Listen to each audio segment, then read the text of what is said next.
indeed. A strip sack by Nwosu seals the win for the Chargers, 23-17. The 5th seed upsets the 4th seed on the road. The Chargers are now heading to Foxborough to take on the Patriots. Melvin Gordon had the touchdown for the Chargers, and Steve Wyche caught up with the Chargers running back after the win. All right, first off, Melvin, you guys won another game away from L.A., but this one is the most important one because now you're going to the divisional round. Just what about the overall performance? You know what? We did what we needed to do. We didn't convert in the red zone like we should as an offense, but we did when it counted. That's why we got a good kicker and we got a solid defense that came out and played lights out today, and they helped us. So we got the job done, and we scored enough points to win. That's all that matters. That said, you got your team's touchdown here on a crazy sequence where, look at you dove in, they ruled the fumble. What about that sequence and then the fact that you were able to finish that off with a touchdown? Yeah, well, Weddle made a good play, man. It was a wide open hole. I didn't think he'd get there. I tried to, raise my legs, and he kind of caught me. I knew it wasn't a fumble. I knew, if anything, I was down by contact from the ground. So I really wasn't worried about that. It was just the opportunity to get another chance to get in there. And they gave me another chance, and I just, put it on my back, and the offensive line put it on their back for us to get in there and make something happen. Lastly, what about the way your defense rose up? This was an offense. You saw them a couple weeks ago. They gave a lot of problems, and they shut them down there, and then they finished it off at the end. Man, they did what they needed to do today, man. Them boys played lights out, man. Tremendous amount of effort, heart, turnovers. Man, they did everything we needed for them to do, man. As an offense, like I said, we weren't that explosive offense as we usually are. We usually come out and play, man, but they played well for us today, and they made up for it. All right, you got another story for your next Uber driver?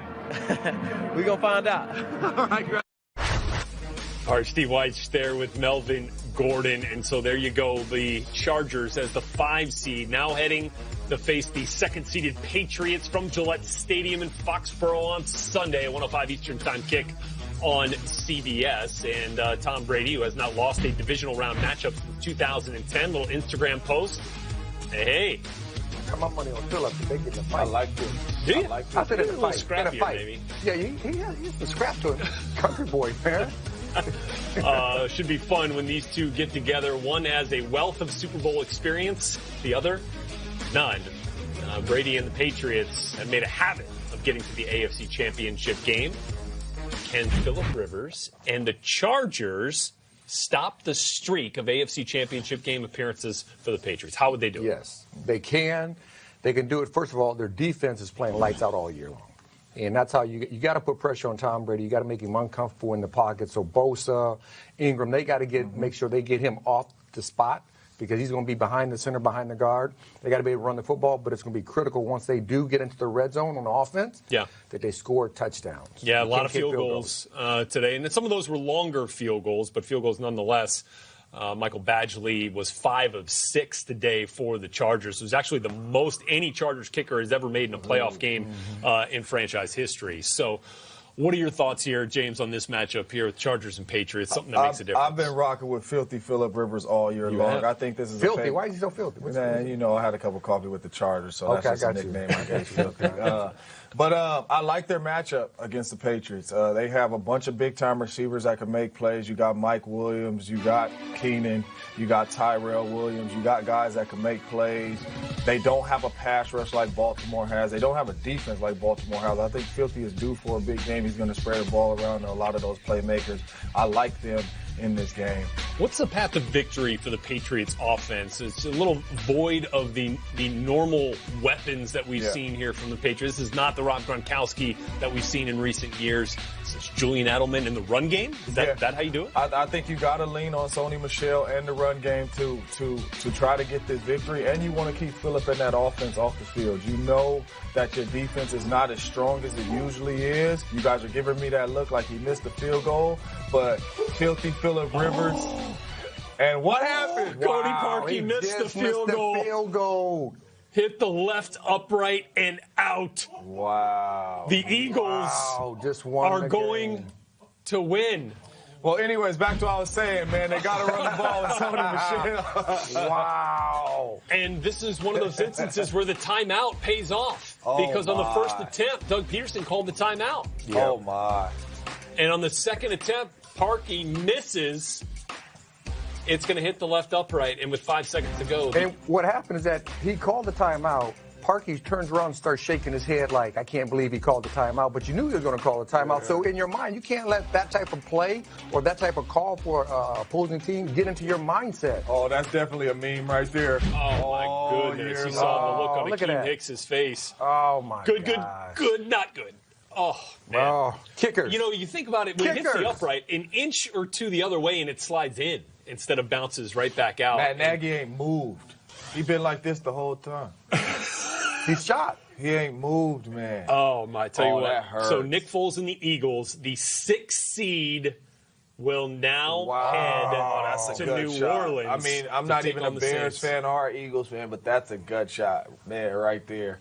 I know I give kickers a hard time. I mean, I feel for my man because he's going to get a lot of grief. Man, they coming from after. All. Yeah, they coming Not from after. his players. No. But the from all the teammates fans. always going to ride with you. But from the fans? Yeah. Right. Oh, my God. Fans, take it easy on him, man. I mean, shoot, it ain't like he wanted to miss it, man. Right. Chris Long and Kyle Long, two brothers there, went head-to-head in this game, just shaking hands afterwards. And so the Eagles, the run will continue after the Cody Parkey miss from 43 yards out. The Eagles now are headed to New Orleans to take on the Saints, which means the Cowboys will come out here to L.A. to battle the Rams. And here it is, your NFC divisional round playoff slate. 4th-seeded Cowboys taking on the 2nd-seeded Rams here from the Coliseum. That'll be Saturday night. That'll be a 5:15 kick here Pacific time. And then Philly going down to New Orleans to take on the Saints. Look, which would have been a rematch. He still ain't moved. I know they rewound it, but he still ain't moved, man. He's still on the sideline. Saints beat the tar out of the Eagles in the regular season. And you remember that game down in New Orleans as well. That hurts. Doug Peterson, Sean Payton are friends, and that'll be a rematch here in the divisional round. Oh, and then they're going to flash back and show all his missed kicks. Come on, man. Don't do him like that. They're showing all his missed kicks. That's like flashback and showing all the receivers' drops or something. Right. Come on, man. Don't do that. Stick with us. Game Day Prime is coming up. As a matter of fact, we are just getting ready to send you over to the fantastic crew over NFL Game Day Prime. Carissa Thompson with the gang of Hall of Famers. Shannon Sharpe, LaDainian Thompson. Is what? You have to give the Eagles credit. They played well. They come in on you go into someone else's building because it's been a playoff for the last 3 weeks for them. They had to win every game in order to get to this situation. So clearly they're a resilient ball club. But that's a tough way to lose the game if you're Chicago Bears. You have that. You get a last-second field goal to walk-off win, and to lose it in that fashion is very difficult. Heartbreaking. But give the Eagles credit. They won more so than the Bears lost. Yeah, you got to give Philly credit. Nick Foles made the throws that he needed to make. He attacked that defense today. And, guys, I really thought that the Bears missed Eddie Jackson, their all-pro safety. It's hard for me to believe if Eddie is back there roaming around the middle part of the field that Nick Foles is not going to test the middle part of that defense. And I just think that's where they came up short. Time and time again, the Bears' defense is the middle part of that field being attacked. I love the momentum that Philly came in with. That's why I picked Philly. I just wanted to clarify I did pick Philly. Everyone at home? Dion called it. You also picked Baltimore, too. I did. We got to that game. We'll get to that later. We might forget that. I felt like Foles had the hot hand. Foles had the hot hand. Defensively, they were playing out of their skulls. They got a great front four. The secondary, you playing the backup on top of the backup. Group and they found it. And Chicago capitalized on one of the cornerbacks today. And they found it. Yeah, they did. And Foles didn't have his best game. No. But I knew they still were at least 6 points better. And they were playing on the road. So my hat's off to Philly. Why were you so confident in them then? Because I felt like they had momentum.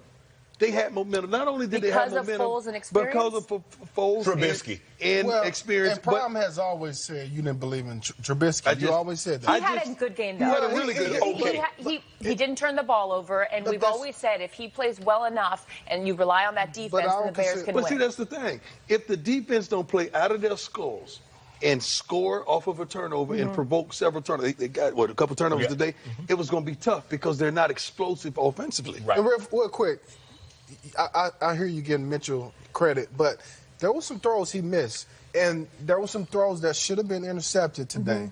You know, so I would just say he did leave some throws out there. And this, at the end of the day, if we said Chicago was going to lose in the playoffs, most of us said the reason why would be Mitchell Trubisky. You know, he played well, though. To me, he played well. He played okay. All right, another game today, wild card rematch of Week 16 between the Chargers and the Ravens. Chargers win this one 23-17 and move on to face the Patriots. Lamar Jackson was held to just 54 rushing yards and completed less than 50% of his passes. Phillip Rivers was also held in check by the Ravens defense, but he did just enough to pull off the win. Here he is after the game. You find a way to win in the postseason. Who cares if it was ugly or not? There's been a lot of bad offensive performances against that defense, and I wouldn't call ours bad today. It was, at times, it was very efficient. Had so many short fields, you weren't going to attain a lot of yards. Had a couple of huge third down conversions. We did a much better job in the protection, and we really protected the ball other than one time. And then I had one bad throw that got away from me on the one to Mike that they didn't come down with. But we did enough. And I think that's the name of postseason football, is find a way to score one more point than the other team, and we got that done. You know, at the beginning, a lot of throws, wasn't hit. I supposed to make turnover. I fumbled once, and I wasn't playing my game today. I'm ticked off about that. I can assure you, we were considering putting Joe in the game and all that kind of stuff. That was part of the conversation. Certainly thought about it. Certainly talked about it with everybody. And I can tell you this: it was everybody was on the same page with what we did. Everybody, including Joe. So that's where it was at. I mean, Lamar's our quarterback going forward. There's no question about that. Joe Flacco is going to play really well in this league. Joe can still play. I think we saw that the first half of the season. Joe's going to have a market. There's going to be a lot of teams that are going to want Joe because they understand that. And I'll be in Joe's corner wherever he's at. Unless we play him. I have every expectation, every plan to be here as long as the Ravens want me here, and I believe they want me here. And I think that's been made clear by them to me over the last few weeks. And like I said a couple weeks ago or last week, I love everybody in the organization. There's just great people, and expect to go forward with that as long as that's what they want to do, and I do believe that's what they want to do. And let's roll. Joe Flacco, where's he going? Wow. He's going to be there. Because if you listen to John Harbaugh said he's going to play a lot of good football for years to come. He ain't mentioned anything here. I'm going to support Joe wherever he may be, except he plays us. Okay. So that made it crystal clear for me. Joe Flacco was never on the table for the Baltimore Ravens today. Okay. Should he have been? No, he was on the table today. He was on the table today. I truly believe they had conversations about putting him in, but the majority didn't rule to put him in because it was bigger. Does anyone up here think he should have been in? No. Okay, The only way Joe Flacco plays today. LT say he should have been in. I do. Lamar Jackson got hurt. Thought at the beginning of the fourth quarter they were down 23-3, I think it was. At that point, your offense is not built to come back. So why not put Joe Flacco in? I don't care about who's going to be quarterback next year. I want to win right now. I want to win this playoff right now. And Joe Flacco at that time would have gave us the best opportunity to win right now. I don't believe that. The reason I don't believe that, because it wasn't an ineffectiveness of Lamar throwing the ball. He had no time to throw. That heat was coming. And if he wasn't elusive enough, and he's one of the most elusive quarterbacks in the league, if not the most elusive, if he could get away from it. But let's just go back to Week 16. He ran all over this team. So credit to this Chargers defense that made the Joe missed some throws. That's why Joe ain't playing. Yeah, did you see the way they played? No. They played what we call a 4-3-4. They played with 7 defensive backs. You don't see that very often. 3 safeties on the field. They had 58 snaps of 3 safeties. They're telling you, we do not believe you can throw the football, Lamar Jackson. Yeah, and we believe you're going to run the football, and we want to have necessarily what they're saying. What they're saying also, Shannon. I agree with you somewhat. What they're saying also, we're going to stop all this read stuff. Yeah. Because our linebackers are too slow to get off those linebackers. But we're going to put these young spry guys with quick feet, they're going to beat us to the attacking point, the point of attack, and the opposing linemen are not going to even be able to reach them. Right. And that's what happened. But Bosa and Ingram, those guys did a great job of controlling the line of scrimmage and not allowing those bigs to get up on those safeties, because when you got 3 safeties on the field, you should be able to run the football down the team's throat. This is the #1 defense in the league. How impressed were you with the Chargers offense? Yes, they to Phillip Rivers' point, they did just enough, but they still did enough. against a good defense. Chargers offense? Yes. Yeah, I thought they managed the game. Phillip managed the game well, especially early. Baltimore gave them opportunities to kick field goals early. You got to give Baltimore credit because they made them kick field goals. They kept them out of the end zone.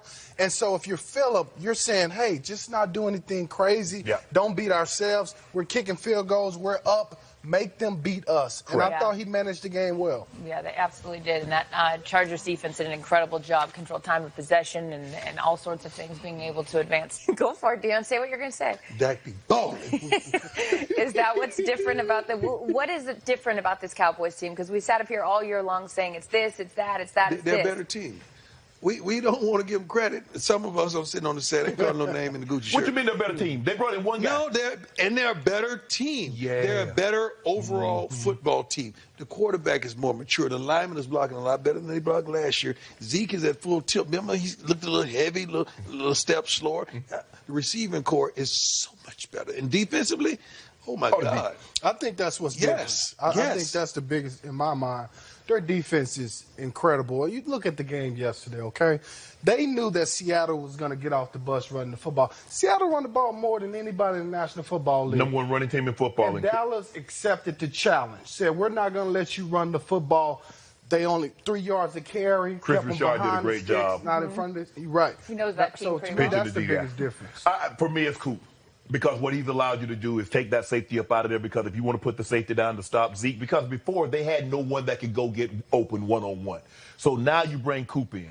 Now, okay, you want to drop that safety down? Right. We got a guy now that can go beat one-on-one coverage. And some of the other guys, the week before, the last week, the other guys stepped up. Barwin stepped up, had 3 touchdowns. Gallup, you see the emergence of him. But the biggest difference between this team, the only thing that's changed offensively, is Amari Cooper. 8-2 now after the acquisition. Can somebody help me understand? Okay, you get the game within 2 points. Here you go. You don't have one guy on your team that can kick an onside kick. Not a DB, not a DB, a wide receiver. Nobody was a kicker in high school. I kick. I know who did kick. Who?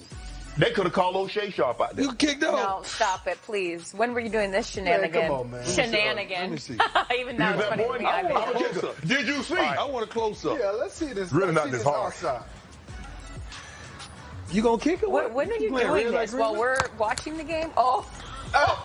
It took that high bounce. Hey, you And ain't it straight took the high bounce. Nobody straight to it no more. And why you kicking straight forward? Yeah, Why you what got are to you kick doing? that thing at an I angle. was at an angle. No, you wasn't. was. Shannon, we just saw you. Dude, do you understand? The field is 50 yards. What they got to So do with I was you being at 25. angle? You got an angle Shannon, like to the angle to the sideline. left or the right. You kicked the ball straight. No. Yes, you did. Now you can lie. Go ahead, take it to the left. Look, we looking at you. Okay, look where I am. Can we the go ball back? is the sideline. The ball is the sideline. The wall. Yeah. Exactly. Yes. You got to kick it to So that wall. you put the opposite tee of by the wall. You put the tee by. Who put the tee by the sideline, Shannon? No, I'm saying, look at that. Y'all don't want to talk about that bounce. Y'all don't want to talk about the bounce. You don't want to talk about the bounce. You don't want to give me no credit. See, you don't want to give me no credit. Shannon, you're going to honestly look at that video and say that you didn't kick it straight. I'm going to look at that video and say I was better than what they did in Seattle. All right, we'll give you That's what I'm that. going to say. We'll give you that. I'll give you that. I'll take that. He said the wall was the my sideline. God. It was. Well, look, we got to do a quick mention about the Colts and the Texans. LT, how dangerous is this Colts offense? Oh, very dangerous. And it's really predicated on how good their offensive line is. You know, they can control the tempo of the game. They can control so much by dominating the line of scrimmage. To me, that's what's going to make this bunch a dangerous out in the playoffs. Nice to have Ryan Kelly, their center back. That made a big difference. First round draft pick. Yeah, Left guard Quentin Nelson. Guys, all I pro did from- not believe. I'm a believer. Yeah. I did not believe whatsoever. Defensively, the reemergence of Luck. First of all, I had known that T.Y. Hilton was the Texas killer. I would have picked them in the first place. Well, but these guys can play. Well, and the fact that they were able to run the ball with Marlon Mack the way they did against the number one rushing defense in the Texans, you can only imagine what they can do against the Chiefs next week. All right, Dion, you had a busy day. You caught up with all the stars that balled. Let's take a look. Time to go primetime, presented by Geico. What is that one particular thing that you saw in this Houston's offense that you guys knew, hey, man, we got him?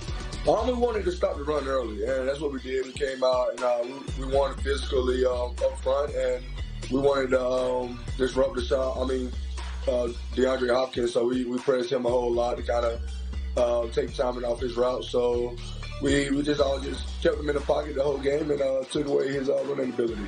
The Andrew Luck I'm seeing right now, man, is phenomenal. And what is he like to play with this particular season? Man, it's amazing, man. Being on the opposite side of the ball and just watching the things that he do. I learned early not to trust quarterback eyes and just the way he comes to the line and make different checks, and he makes sure he goes through every read before he throws the ball. So, I mean, it's actually great seeing it from the opposite side of the ball. You guys had 7 sacks today, man. Interception, man. Offensively, we won pretty, but you got it done overall. Yes, sir. Yes, sir. And that's what it's all about. We complement each other. Even if one side of the ball ain't pretty, special teams ain't pretty, defense ain't pretty, we're going to make it happen. Yeah, you guys feel like you was frustrating them at times. Yes, sir. Yes, sir. We felt like if we mixed it up and just played assignment football, then he'd have to get frustrated a little bit. And once you start getting to him, it was a part. Now you're dealing with Tom Brady. That's grown man territory right now. Yes, sir. Yes, sir. It's a whole different offense. But I promise you this, we're going to be ready. You can believe that. Game Day Prime. I love it. Presented by Gucci. Up next, the Chargers defense figured out how to stop Lamar Jackson, but can they do it next week in Foxborough against Tom Brady? These guys will discuss. Coming up next. To play the Saints next, here's Doug Peterson after the win. You tried to ice Cody Parkey earlier in the game, and it didn't work. So were you thinking to yourself, do I do it or not do it, or you were just going to go? I was doing it, regardless. I was doing it. I wasn't even thinking about the first half. I was going to use it. Wasn't going to take it with me. I mean, you can't make this up. I mean, I feel terrible. Put the team down. That's on me. So I have to own it. I have to be a man. And, it's, unfortunately, that's the way it went for today. Your teammates quickly consoled you. I mean, how does that help in that situation? Are you just numb?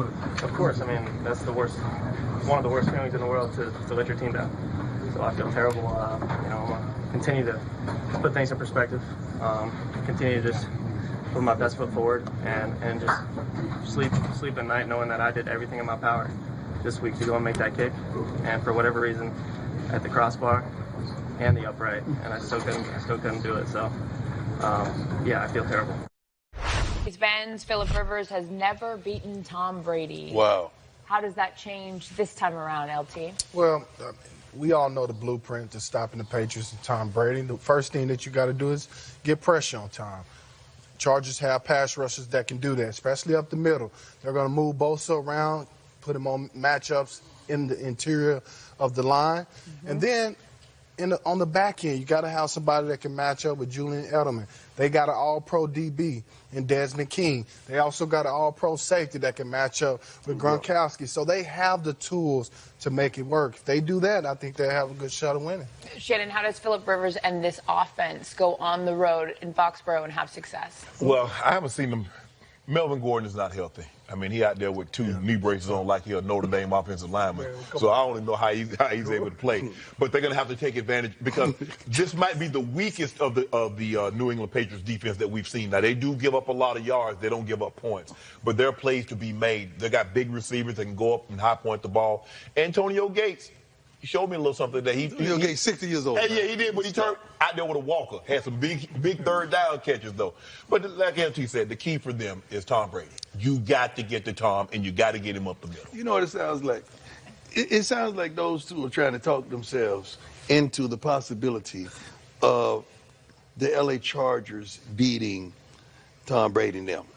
They trying to find all the different scenarios. Well, bet that 2 gallons of sweet tea we got bet. And the possibility. 2 more gallons of sweet tea. I ain't scared. Why will Tom Brady have success against what we saw today in a good Chargers defense? He's never lost versus Phillip Rivers. We're talking about this year, though. I'm talking about this year, too. No, you ain't. Sometimes when you beat somebody so bad, it creates a habit. It's a habit. He got a habit of beating them. Let me tell you something, man. These guys didn't even play their best, and they got a first-round bye. They got 1 week to sit down and fathom who they're going to play, create these game plans, and you're going to see But they're in a horrible division. You're going to see, I don't care who they're in the division that the NFL gave them. Ain't like they picked their own division. When they going to play their best? When? They played their best last week. They played their best last week. Against the Jets? Everybody got 5 for the Jets. That's how good they played. That's how good they played. Exactly. Everybody got 5. No, they got played. They were 5 level before. We need to stop. They were buying low before. They were just collecting checks. Man. These guys gonna wind up, like I've been saying the whole year, right back in the AFC. Well, we got 2 Championship gallons of sweet tea on it. I'm telling you, they're not. This team here will find a way to get it done. Well, I want you to find a way to get me my sweet tea. Bring it by my house. You be in Atlanta, bring it by my house. Like I'm scared. Bring it by my house. I don't even know where you live. Yeah, you do. And you got too many dogs. For those of you at home interested, here's the schedule for the divisional round. Rams and Cowboys, 8:30 Saturday night. So let's take a look at how the Rams got the 2 seed. The reigning NFL Coach of the Year, Sean McVay, begins year 2. Here we go, a new season. This is week 1. Goff looking left, throws, end zone. It's Todd Gurley. Touchdown, L.A. That's been the nation. I'm going to tell you that every time. Gonna be great right here. Donald gets there immediately. The best in the game. Have a day, Aaron Donald. A 40-yard strike from Goff to Everett. Tiptoes the sideline. Touchdown, L.A. He's already had a knee issue that cost him 2 games this year. Unfortunately, it was a torn ACL for Cooper Kupp. It's a huge loss for our football team. He's hit, and down he goes! You stole a couple of possessions. And they were bitten by the Bears. This defense is serious business. I got blasted. Todd Gurley was on the bench. He is questionable with a knee injury. For the first time in the Sean McVay era, the Rams lose back-to-back. Once Todd Gurley comes back, I still believe in his team. So Cowboys headed to L.A. to take on the Rams. Dion, what has Dak been doing? Balling. Okay, so can he take his team on the road and win? Yes, he is. Yes, he can. First and foremost, that offensive line has to sustain itself. That offensive line has been flat out doing their jobs, run game and the pass game. Zeke is the key. Zeke is the key to this offense. Zeke is the key that starts everything. He's the key that starts the engine. Zeke is everything. Then it's Dak. Oh, and if Zeke the key to the offense. If they could get that running game going, that play-action pass is going to be there. But the thing about it, they're going to have to score some What points. you need to do to play-action pass? What you got to do to play-action pass? Run successfully. And who do that? You know who does that. Okay, Shannon. Will the Cowboys have success on the road against the Rams? They got to run the football. I'm disappointed that the Rams defense hasn't played better all year. Now, we've been talking about Aqib Talib. He's their best corner. We're going to see because somebody's going to have to travel with Amari Cooper. Not necessarily. No. They have 2 good corners, not necessarily. You want Peters on Coop? Peters could play Coop. You want him? He can play Coop. See, Peters plays better when he's off. They start bumping him. That's not his thing. He likes to sit back in the rocking chair and do what he does. Okay, well, but I want him to follow. So I want to leave. I want to leave. We'll follow him now. LT, let's turn our attention now to this Rams offense. Todd Gurley's been banged up. How does he put it all together, even if he's not 100% against this Cowboys defense, which is formidable and more than formidable, very good? They have been playing really well, the Cowboys defense. And the thing that I think about is Chris Richard. Where did he come from? Seattle. How many times has he seen his Rams? A lot. A lot. And not had success in Seattle against them. So he knows some things about this offense that's going to, I think, give the Cowboys an upper hand.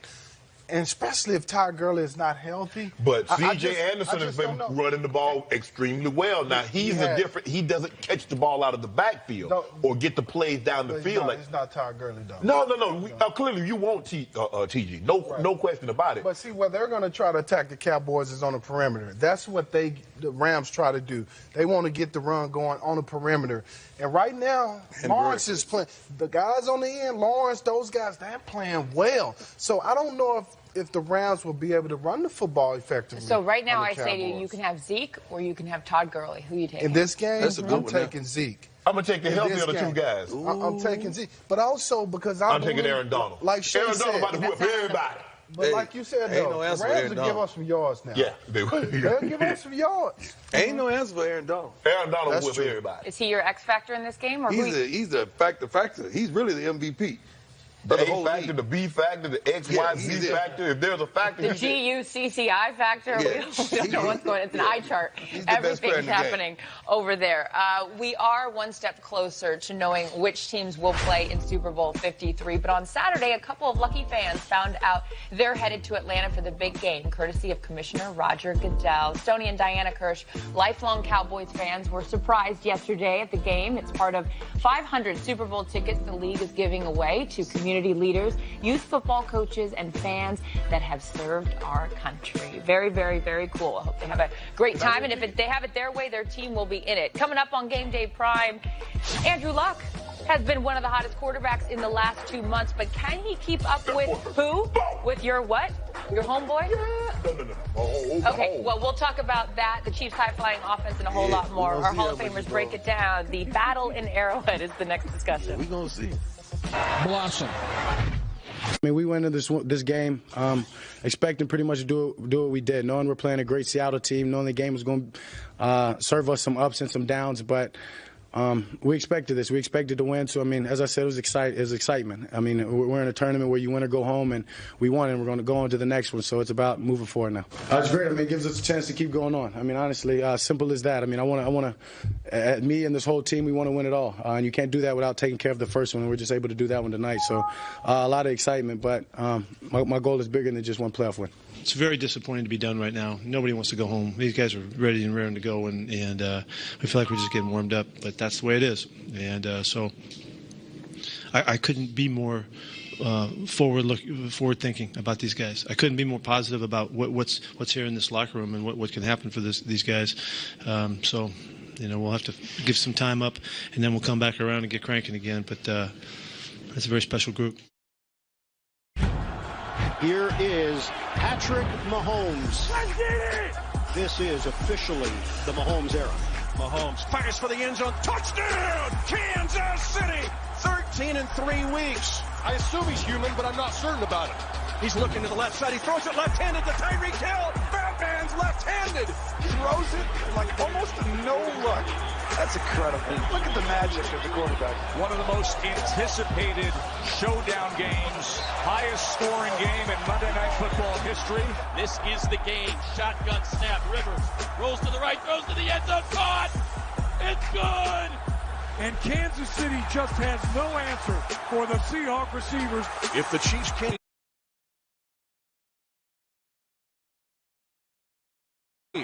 An 89-yard pass, and Patrick Mahomes now has hit 5,000 yards passing and 50 touchdowns in a single season.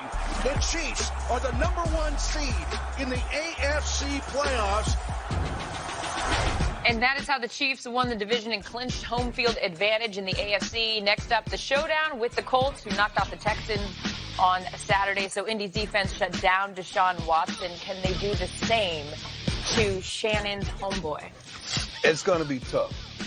What I did like, let me tell you something, man. I have not given Indy their true credit all year because I just didn't truly believe. I hadn't watched them as close as I should have.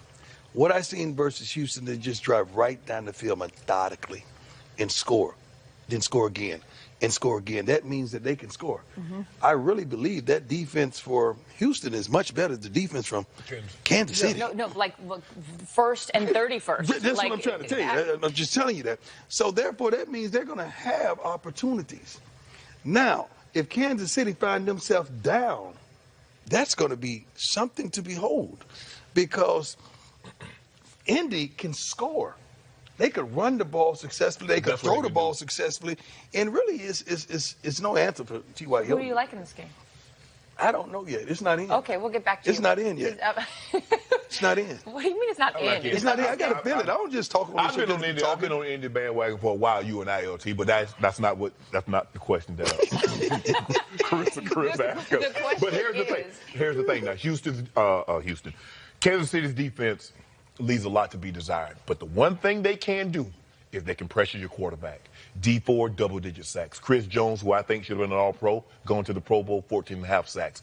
Justin Houston on the other side once had 22 sacks. The problem is that once you don't get the quarterback on the ground, their back end is awful. And I'm being nice. They're awful.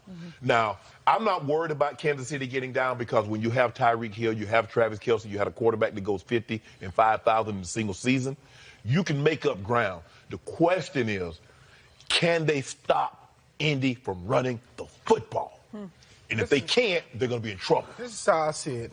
You cannot sit back in zone against the Kansas City Chiefs, all right? And so we know the Colts, they're going to play zone, and Kelce and Tyreek Hill up the middle of the field, that's going to be the matchup to watch. And if that happens and Kansas City starts scoring, now Andrew Luck can't get into a scoring battle. He still needs to manage the game. He needs to try to keep Patrick Mahomes off the field, and that's why what you said, running the football, is going to be critically important for the Colts. Let me say this. Andy Reid, we give him Mahomes a lot of credit, we should, because he's phenomenal. He's the MVP. Shannon stated that a long time ago. I finally conceded last week. But Andy Reid, man, is one of the most brilliant offensive minds that we've seen in our game in quite some time. Arguably one of the best that we've ever seen offensively. We got to give him some credit. I'm pretty sure he cannot wait this. I can't wait to see how he dissects this Colts defense. He's normally good out of the break. He's normally good out of the break. You also got Frank Reich on the other side, who's done a nice job with that Indy offense, and we saw what he did with the Eagles last year, and you know.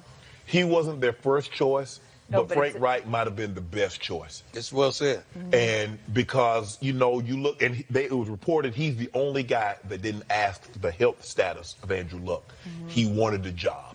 And they've done a great job of surrounding Andrew Luck with offensive linemen to protect him. He has enough weapons. They can get him one more wide receiver to go along with T.Y. Hilton. But their defense, they don't have names other than Darius Leonard. But their defense fly around and make plays. It's a young squad all the way around. Definitely doing work, and it's going to be a great game to watch on Saturday. Another great thing is be sure to make your voice heard in Nationwide's third annual Walter Payton NFL Man of the Year Charity Challenge. You post hashtag WPMOY Challenge and your favorite nominee's last name on social media until January 13th. Nationwide will award the nominee with the most hashtag mentions a $25,000 donation to his charity of choice, $10,000 to the runner-up, and $5,000 to the third place finisher. All right, coming up on Game Day Prime, the Saints, well, they rolled back in Week 11. Will Nick Foles make any difference? Want to stay up to date? Hey Siri, show me football scores. Ooh, we got a good divisional weekend lineup here, folks. Colts, Chiefs, Saturday, 4:30. You got Cowboys, Rams, Saturday at 8:15. Chargers, Patriots on Sunday. With the early game and the late game rounding things out, Eagles and the Saints Sunday at 4:40. And Saints entered Week 11 averaging 36.7 points per game, the best in the NFL. Drew Brees, your boy, Dion. Drew Brees is back. We're taking you back to when they met in Week 11 in case you guys don't know what's happening here. Second-year undrafted wide receiver Austin Carr grabbed his first career touchdown. The first quarter, second quarter, Saints leading 17-7. Brees, Smith, 15-yard touchdown. He was undrafted too, wasn't he? Saints led, I believe so, yeah, 24-7 at halftime. So after mixing in some new faces, usual suspects for the Saints made their presence known in the second half. Michael Thomas, 31-7. Then, on the next drive, Mark Ingram. I love those two dudes, man. And then finally in the fourth quarter, Drew Brees to Alvin Kamara. Kamara and Ingram balled. They got the call from Dion after that blowout win. A fun week for them for sure, and we can now look forward to seeing them again. How did the Eagles, LT, avoid having that same fate from Week 11? Well, the Eagles going to have to man, they're going to have to, bottom line is they're going to have to stop the big play, okay? Yeah. You know, they have a problem of giving up 20-plus pass yards down the field. And they gave up 5 tonight, guys. What do the Saints do well? I'm going to let y'all answer that. They go vertical. they have explosions. They create matchups that you can't deal with. And you've given Sean Payton 2 weeks to prepare for you, it does not look good. And we played down there in New Orleans. Yeah. That ain't the most simplistic place to go there and play. Wait, is that the hardest place to go and play? I don't know, they were terrible when we was in the league. That ain't when we first got the lead time, they were terrible. Well, you had them when they had the defense. They had the defense. They were pretty good. Yeah, they were really good. But we can all agree it's a very hostile environment. Yeah. And don't let them jump out to a lead on you. Oh, it's over. Don't let them Do you guys give the Eagles a shot at all? Yeah. Okay, why? Why? Because of Nick Foles. Because they believe in Foles. They believe offensively. They believe in him defense. I want this thing to play out because they have a tremendous problem in Philly, and I cannot wait to see it play out. If it's me, if it's my pocket, if it's my money, I'm riding with Foles. 29, 30-year-old quarterback, not injury prone. I know what he's going to give me. I'm riding with Foles. He's going to test your secondary. I'm riding with Foles. And, you know, at times the Saints have given up points and yards through the secondary. Nick Foles is going to test that. You've called out that Saints what secondary. I'm saying, because they have the Saints secondary. No, that's what I'm saying. So if you can find an area of weakness, it's the back half of the defense. It is. One side of the defense. Okay, not both back sides. half and one side. One side of it. Divide by 2. All right, lots of close calls on Sunday, like this one in the Eagles-Bears game. Head of officiating, Al Riveron, will join the good folks on Good Morning Football Live tomorrow to take them through the process of getting those calls right. Now, Ozzie Newsome is retiring in Baltimore after spending the past 2 decades with the Ravens. Shannon, Dion, you played with him. What is his legacy? I broke his record. So, but Ozzie, not even though he... This ain't about you, man. Okay, you got 30 seconds about Ozzie, man. Even though he was my boss, we have a different type of relationship. He's unbelievable. He's as good as there was. You had to get that in there. Yeah, I had to. I had to let him know. He told me he got 30 seconds. He took all the 30 seconds. 10 of them talking about him. Ozzie was phenomenal. Ozzie, Shannon took over town. You also. Great day of games. See you next weekend, everybody. That's my dog. Your career